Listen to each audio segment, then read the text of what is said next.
pwedeng manampalataya ka tapos hiwalay ka sa palaghoy ng taong bayan. Kung si Jesus nagkatawang tao para maintindihan niya at maging bahagi sa istorya ng kaligtasan at pagpalagay ng taong bayan.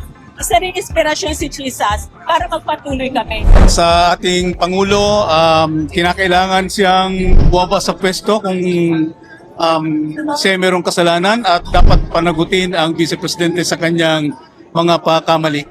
Isa din ito sa mga kasperis magsali, makibaka, makilaban para sa taong bayan. Ano kahalagahan ng boses ng mga people of faith sa protestang biyaya nito? Ito po ang nagiging isa sa mga nagpapatatag sa mga taong bayan na sumasama sa ganitong formasyon ng ministeryo. Andito na ang sambayan ng Pilipino para sa zona ng sambayanan! Ngayon ay Lunes, July 27, ikalimang State of the Nation Address ni Pangulong Ferdinand Marcos Jr. Nandito tayo ngayon sa Commonwealth Avenue. Usually, mabibilis ang mga sasakyan dito, no? Tinatawag nga itong Killer Highway. Pero sa araw na ito, tumigil ang daloy ng trapiko sa bahaging ito ng Commonwealth para magbigay daan sa mga nagpo-protesta laban sa korupsyon sa gobyerno ngayong zona ng Pangulo. Kasama sa mga nagpo-protesta ngayon ang mga religious groups. Sambayanan 2026. Pakita ko lang sa inyo. Ito, no? Yan. At bago May contingent ng mga religious group na nandito para ipakita ang galit nila laban sa katiwalian sa gobyerno. Ito, no? Kita nyo, ito yung grupong One Faith, One Nation, One Voice. Isang ecumenical group na ipinaglalaban ang karapatan ng mahihirap ngayong zona ng Pangulong Marcos.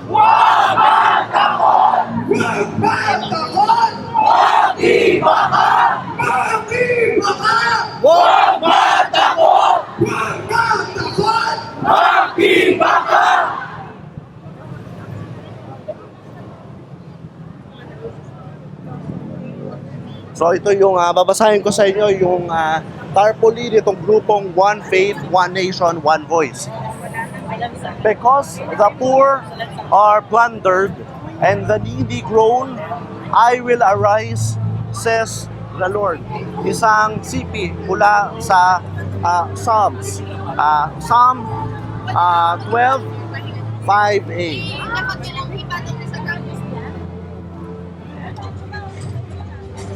Ito, kulang ang paghuli sa small-time na opisyal.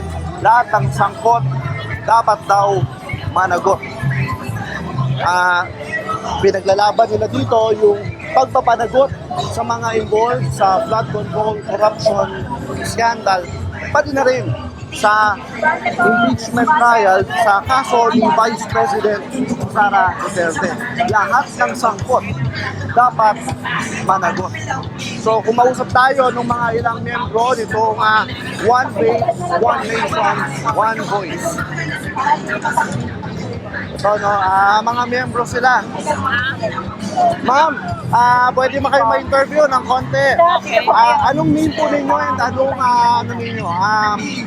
organization? Kami po ay mula sa One Faith, One Nation, One Voice. Ito ay isang ecumenical formation for justice, peace, and for truth, justice, and peace. So sumama kami ngayon para maging bahagi ng zona ng pamamayan. Ma'am Norma, no? Norma Dolyaga. At ano po inyong church, Ma'am Norma? I belong to United Methodist Church. United Methodist. Na bahagi rin ako ako ay Deaconess, bahagi ng Kasimbayan, na bahagi na initiator ng One Faith, One Nation, One Voice. At bakit meron kayong separate contingent? Tinitiyak namin na matipon ng mga taong simbahan para sa ecumenical worship at i-express yung faith and struggle ay kabahagi ng aming pananampalataya at ang panawagan ng taong bayan ang siyang dapat panawagan ng taong simbahan. So, before we participated here, nagkaroon muna kayo ng interfaith prayers mula sa iba't ibang denominations para sa ganon, pagkatapos nito ay sumama na kami sa Sambayan ng Pilipino. At syempre, may mga Methodist na sumasama sa inyo, meron din mga Methodist na ayaw sumama. Of course, kahit naman lahat ng agencies may iba't ibang pananaw. Pero ang gusto din namin na maging bahagi kami ng taong bayan. Sabi nga ni Bishop Pabilio, huwag natin kakalimutan ang mga biktima, ang mga dukha. Yun ang papel ng One Faith, One Nation, One Voice. Kanino kami kakampi? Kakampi kami sa mga biktima ng maling sistema. Ano naman po kinalaman ng pananampalataya dito? Politika naman daw ito, corrupt. Hindi pwedeng manampalataya ka tapos hiwalay ka sa panaghoy ng taong bayan.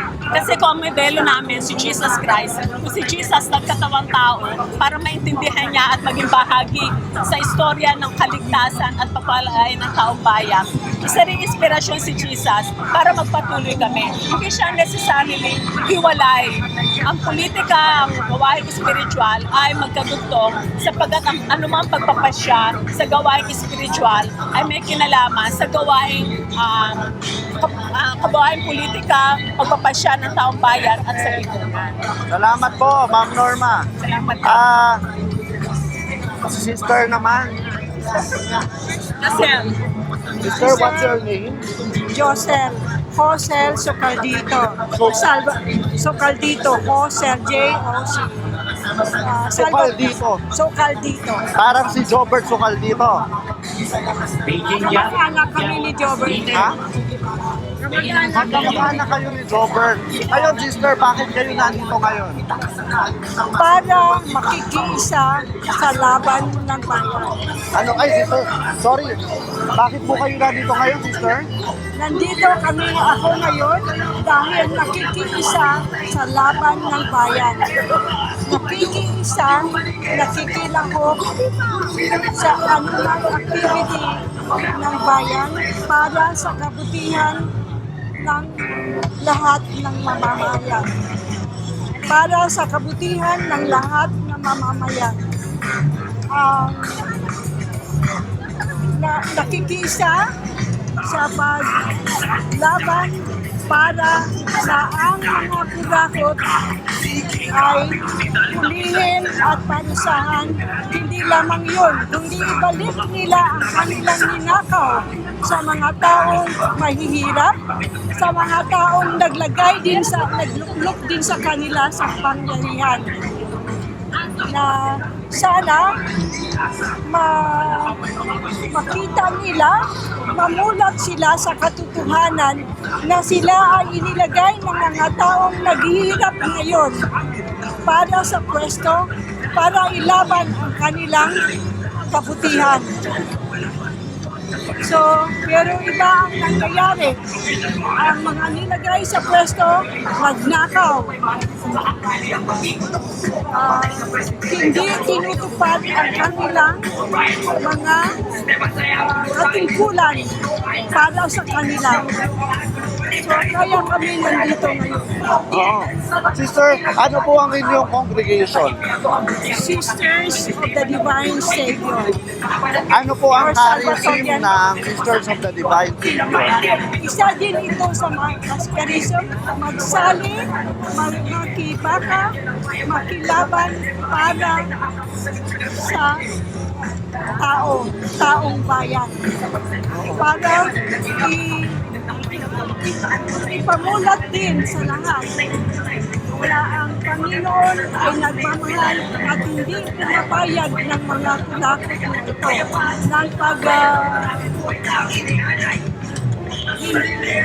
ng kami ay nakakiisa sa Panginoon upang ang kabutihan ay mapatupad. Thank you, sister. At ano pong manawagan nyo sa mga Katoliko na baka natutulog pa rin sa ngayon?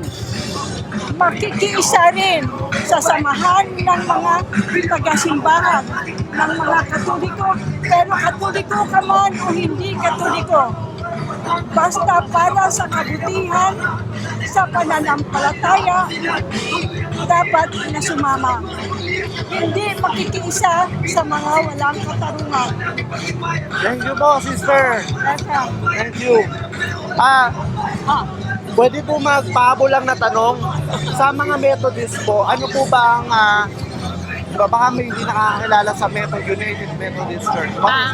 Ang United Methodist Church sa kanyang social principles ay meron siyang panawagan ng good governance, and there is no holiness but social holiness. So, isang expression ng holiness ay yung panlipo ng pakikisangkot para sa tunay na kaligtasan ng mamamayan. So, para sa Methodist, bahagi ng kanyang buhay yung tinatawag na social holiness na may kinalaman sa panlipunang pananagutan din bilang expression ng aming pananagutan. Thank you po. Ang ating mga streamers, kung maaari pong pakitabi po sa gilid para makita mo hanggang dun sa pinakalikod ang ating entablado. Magsisimula po ang ating programa sa ilang minuto. Muli, sa ating pong mga vlogs at streamer, maaari pong pakitabi at itapat na Pwede po kayo matanong lang po ng kaunti. Ano pong pangalan po ninyo and what church? Si Bishop Ruel Arevalo po ako sa Iglesia Filipina Independiente na kilala sa pangalan Aglipayan Church. Bakit po kayo nandito ngayon, Bishop? Simula po sa kahisayan ng Iglesia Filipina Independiente, tumututol po siya sa paniniil, sa pang-aalipin, at sa kahisayan po nito sa panahon po ng mga Kastila ay kinalaban natin ang mga pagpapahirap ng mga dayuhan, ganun din sa mga Amerikano. At hanggat nabubuhay po ang simbahang ito ay mangunguna at may kasama din po ito sa paglaban at paaklas laban po sa mga katiwalian ng lipunan at sa lahat po ng mga kasinungalingan nangyayari sa ating pong bansa. Ano pong mensahe nyo kay Pangulong Marcos at Vice President Duterte sa ngayon, Bishop? Sa ating Pangulo, kinakailangan siyang bumaba sa pwesto kung siya mayroong kasalanan at dapat panagutin ang Vice Presidente sa kanyang mga pagkamali. Thank you po, Bishop. At huli na lang po, anong panawagan nyo sa mga Pilipino na baka natutulog pa sa ngayon? Sa mga kapwa ko mga Pilipino, kinakailangan nating maging mapanuri at maging bukas ng isipan at huwag maniniwala sa kasinungalingan, lalong-lalo na sa mga maling lumalabas sa mga Facebook. So kinakailangan nating magising sa katotohanan na ang bansa natin ay napapamunuan ng hindi makatarungan. Thank you po, Bishop. Thank you very much po. Bishop Ruel Arevalo Arevalo. ng Iglesia Filipina Independiente. R-U-E-L, no? R-O-W-L. Okay, thank you po, Bishop. Ay, umausap naman tayo ay pwede po ba kayo matanong po ng kaunti? Ako po si Paterno S. Ano pong pangalan po nila, Father? Bishop Joseph Bishop. Pawa ng United Church of Christ in the Philippines. Pawa? Agpawa. How do you spell it? How do you spell your surname? P-A-O-A. Agpawa. Bishop, why are you here? Of course, in solidarity with the different sectors of our society who are here, coming together to unite and stand for and fight for their rights. So we are joining them. We are in support with them. That's why we are here. Anong nararamdaman nyo ngayong ikalimang sona ni Pangulong Marcos? Wala pa ring essential na pagbabago sa buhay ng mga ordinaryong Pilipino. Nandyan pa rin yung kahirapan, nandyan pa rin yung mababang sweldo, nandyan pa rin yung monopolyo sa lupa sa mga farmers natin, mababang presyo sa kanilang mga ani. So, essentially, wala pa rin pagbabago, kaya malungkot tayo. Kaya tuloy-tuloy ang ating pakikisama sa mga ordinary people to support them in their struggles. May mga nagsasabi na yung mga tao simbahan dapat sa simbahan na lang. Ay. Bakit nandito ba kayo sa rally? Ano yon? Hindi yon ang tayo ng aming church, no? Dapat kagaya ng ginawa ni Jesus, nagkipamuhay siya sa mga ordinary people, mga magsasaka, mga mangingisda, mga mahihirap. Kaya dapat yung simbahan din ay nakikisama rin sa mga mahihirap. Hindi puro spiritual lang, hindi lang puro sa loob lang ng simbahan. Anong panalangin nyo ngayon, Bishop? Sana makamtan ng sambayan ng Pilipino ang tunay na pagbabago. Pagbabago hindi lamang sa individual, kundi sa pagbabago sa buong society natin. Yun yung Thank you po, Bishop. Thank you. Ay, meron na po. Meron na po. Nandito po. Ayan po yung statement ng aming ito. simbahan. Okay. Ito yung kanilang statement. No? tayo. Ang kanilang statement, for the healing of the nation. Mamaya, basahin natin po maya-maya lamang.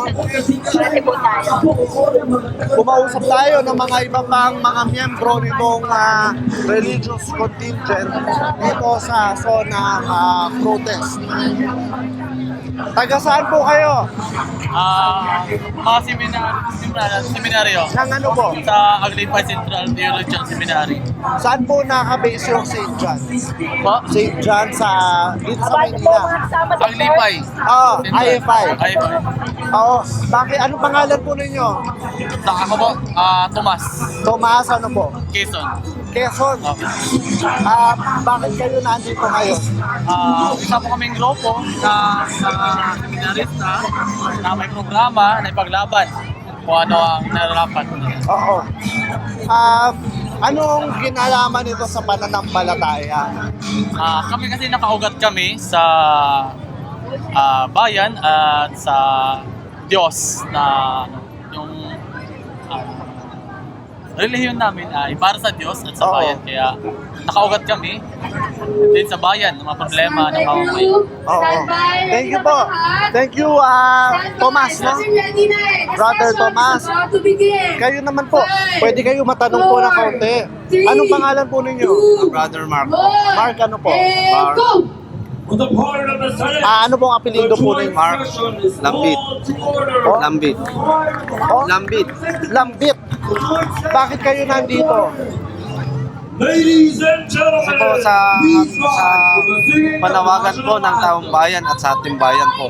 Ay, ito na. Teka, may bayang mag-ilaw na. National anthem. Tapos na pala. Huling tanong na lang.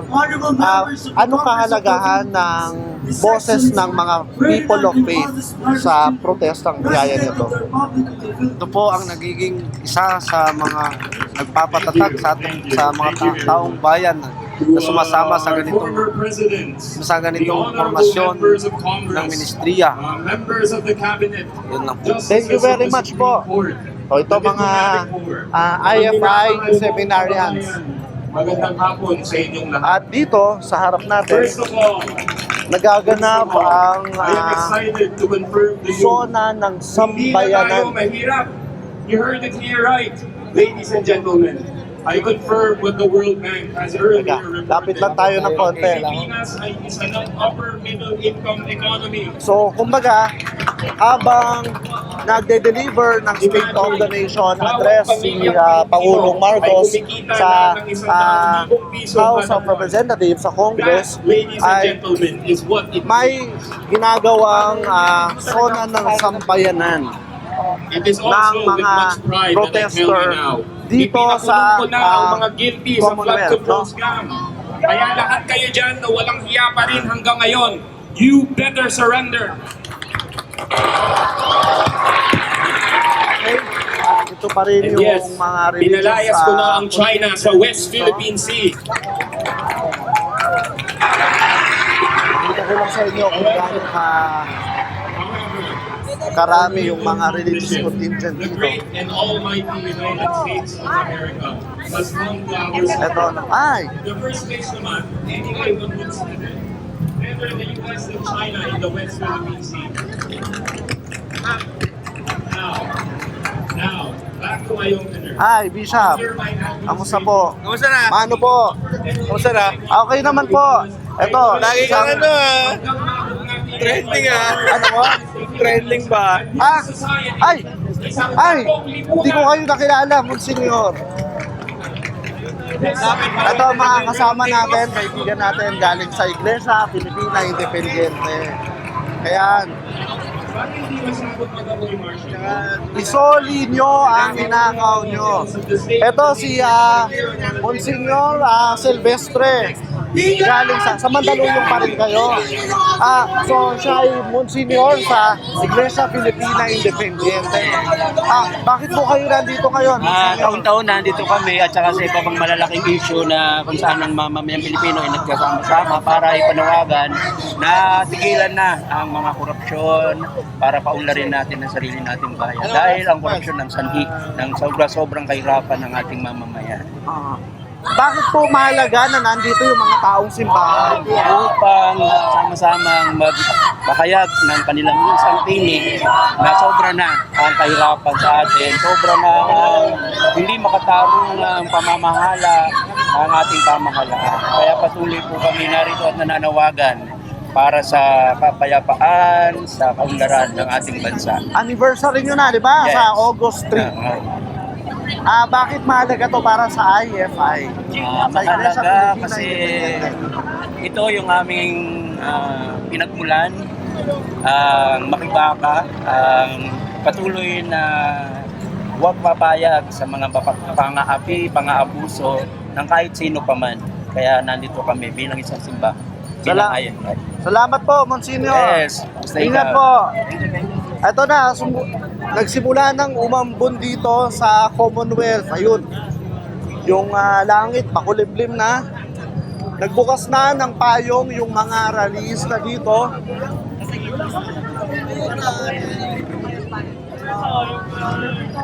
Maya magpapayong na rin tayo dahil ito na yung ulan.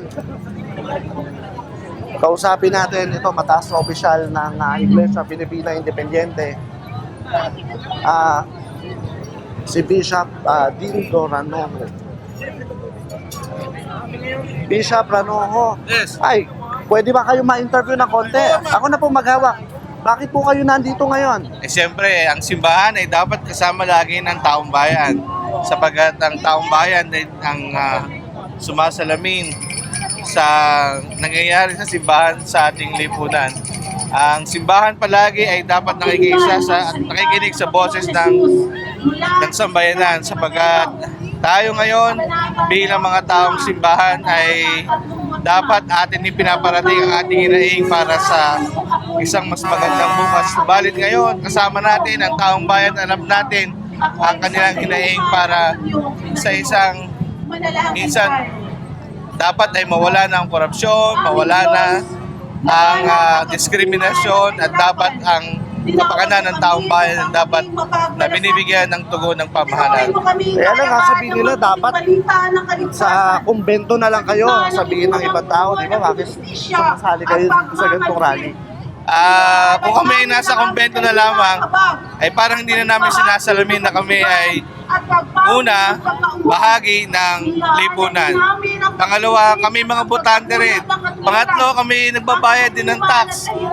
At marami pang mga dahilan na sapagkat kami ay mga Pilipino. Hindi lang kami mga taong simbahan.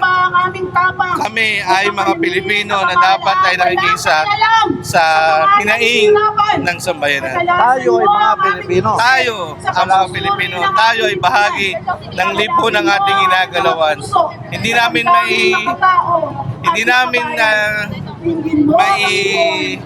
separate yung aming sarili sa mga mamamayang na katulad nito, sa mga mamamayang naghihirap, sa mamamayang inaapi, at sa mamamayang naapektuhan ng hindi makatarungang ginagawa ng ating pamahalaan. Salamat po, Bishop. Thank you. Ingat po at happy anniversary po. August 3, no? Sa Augusto, andun. Oo, August. Oo, Augusto, National two pala. Kaya pa sila sa ginagawa Oh, next Sunday eh. Ay, sige po. Kita-kits po, Bishop. Thank you po. Makapal nga ang kanilang mukha. Kaya't sila'y babagsak tulad ng iba.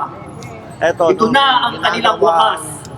Kapag sila'y aking Para pinarusahan, paghahatol. kung si Yahweh ang nagsabi nito. Pagkahatol na nakaugat sa Biblia, merong pananalangin din dito. Lapit Muli tayo. pinaalala mo sa amin na ang korupsyon ay kapabayaan ng pamamahala. Ininulat mo kami na ang makasalanang sistemang korupsyon ay umuubos ng kayamanan ng bayan para sa kapakinabangan ng mga makapangyarihan at pagpapabaya naman para sa mga dukha at pinagsasamantalahan. Nagsusumbong kami sa iyo, aming Diyos. Nalulunod na sa kayamanan at pagkadahaman ang mga nasa posisyon sa pamahalaan at kanilang mga kasapakat. Habang binabaha at lumalangoy sa dusa ang mga karaniwang mamamayan. Patatawarin mo ba sila sa kanilang mga kasalanan? Bakit ngayon? Okay. Wala Isimula pang na napaparusahan sa mga umambon dito, nangungurakot. pero Bakit hanggang umuulan pa ngayon? rin Wala pa ng rin batikos naihiyang magnanakaw sa laban gobyerno. sa gobyerno. Bakit Dahil sa hanggang flood ngayon, control, nananatili corruption pa rin scandal, ang dinastya at kamag-anak marami brigade pang issue sa pagnanakaw? Tiwalian. Ako, Hanggang kailan, haba-haba aming pa Diyos? Hanggang ang kailan? saga na ito, ang Kaya paglalakbay na kami ay ito. dumadalangin. Hindi lang ngayong araw ng State of the Nation Address ng Pangulo, kundi sa mga darating pang paniniwala sa mga linggo, usisa ay mga taon, maging sa tanglaw alam sa bawat isa sa amin. Tulungan mo kami Ito, tuloy-tuloy, umibig pa yung sa pakikibaka kontrasona dito, hanggang mapalayas na namin ito, ang mga ang kurap boses sa aming ng mga lipunan. mamamayan, O at ito, Diyos, dinggin mo ang boses ang amin. ng mga taong simbahan. Mula dito sa Commonwealth Avenue sa Quezon City. Ako po, si Patrick Esmaquel, ang inyong religion reporter. Maging makatarungan ka sa lahat ng bagay. Patuloy mong mahalin ang iyong kapwa.